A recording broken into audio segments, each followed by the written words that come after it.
எல்லாருக்கும் காலை வணக்கங்க. இன்றைக்கி எங்கள் வீட்டில் இந்த தட்டைப்பயிறு சோயா வச்சு குழம்பு, ராகி களிங்க.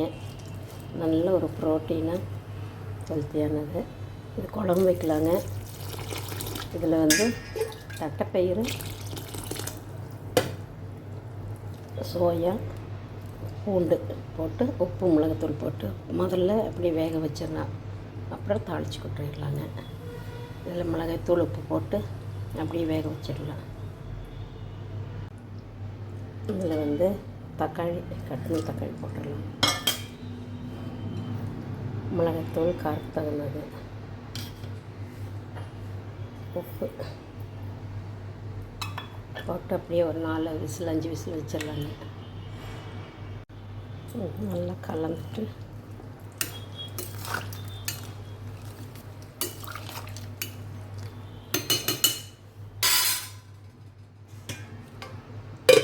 விசில் வச்சிடலாம்.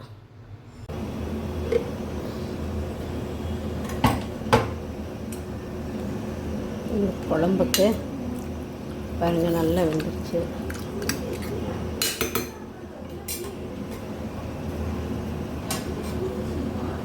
இது ஒரு தாளிப்பு கொடுத்துடலாங்க.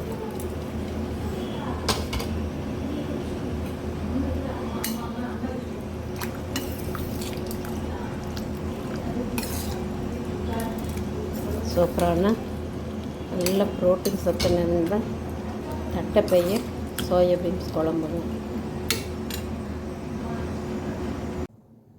எல்லோரும் சாப்பிடுவாங்க. ராகி களி, முட்டை, இந்த தட்டைப்பயிறு, சோயாபீன்ஸ் போட்டு குழம்பு வச்சுருக்கேங்க. அது இன்னும் காயெல்லாம் வச்சுருக்கேங்க. கோவக்காய், பாவக்காய் செஞ்சுருக்கேன். எல்லாமே சேர்ந்தேன்னா ரொம்ப ஹெவியாயிரு. அதனால் இது மாத்திரம் சாப்பிடணும்னு வச்சுருக்கிறேன். சின்ன வயசில் நம்ம ராகிக்களி சாப்பிட்றது கூட நம்ம பிடிக்காது.